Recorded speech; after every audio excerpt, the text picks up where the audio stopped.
تمہاری عبادتیں اور تمہاری پاکیزگی اس وقت کے لیے زمین کو تیار کر رہی ہے۔ ناظرین، یہ کوئی عام ملاقات نہ تھی، یہ وہ لمحہ تھا جب رسول اللہ نے دنیا کے علاوہ ایک اور دنیا کا مشاہدہ کیا، ایسی دنیا جو حقیقت ہے مگر ہماری نظروں سے پوشیدہ ہے،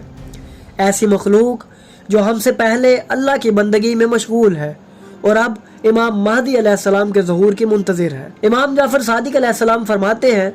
جب ہمارے قائم ظہور کریں گے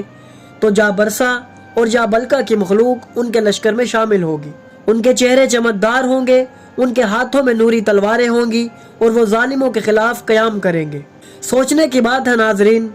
ایسی مخلوق جو ہمیں دکھائی نہیں دیتی، جو ہم سے بات نہیں کرتی، مگر وہ ہمارے امام کا انتظار کر رہی ہے، وہ ہم سے آگے نکل چکی ہے عبادت میں، اطاعت میں، وفاداری میں۔ تو کیا ہم بھی ان کی طرح اپنے امام کے منتظر ہیں؟